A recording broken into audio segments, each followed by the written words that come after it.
I'm Jessica, I'm 18 years old. I've got nowhere to live, I've been kicked out.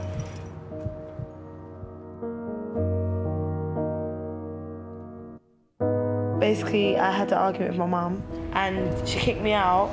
Tried to reason with her, but she was like, she's stubborn, we're both really stubborn people. So I just went to the council and told them I was homeless. I was 16. They put me through to a woman and she wasn't nice at all. Like, I know she was doing her job, and I know, I realise now, but at the time obviously I didn't know. Because like I say, a lot of people think it's cool to live in a hostel. They just want to live in a hostel with their friends. So I think they might have thought I was in one of them situations and just tried to make me give up, really, but I didn't. They made me sit in there for like the whole day, and then they just said they have to house me. I mean, they argued about it, and then they eventually put me in Hall Place, but not for good, just till they could go through my case. When I first moved in, it was scary because I didn't know anybody, I didn't trust anybody. Like, I would put things up against my door because I knew the staff had keys and I didn't know if they would come in when I was sleeping or who could break in or anything. To forget all about ours, but it's there, right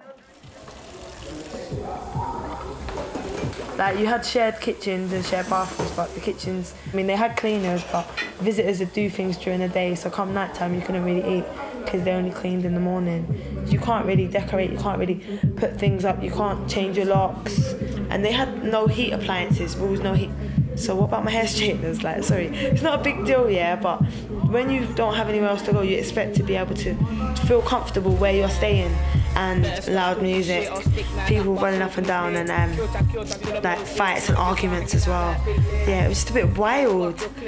One person, it was like, okay, stay up with loud music till about 5 in the morning, sleep till about like 4, 5 in the evening.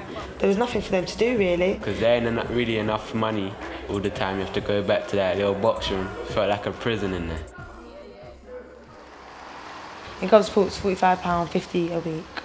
Out of that, you got to pay like £10 rent, food for the week, travel if you don't get free travel. Once you've done all that, if you smoke and drink, then you're absolutely because you really can't afford that.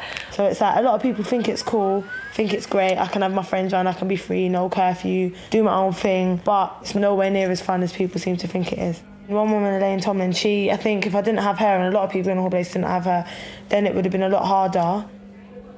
When Jessica came into the hostel, we had quite a lot of 16 to 17-year-olds, and I think she looked at some of them and thought, I'm not going to end up like that.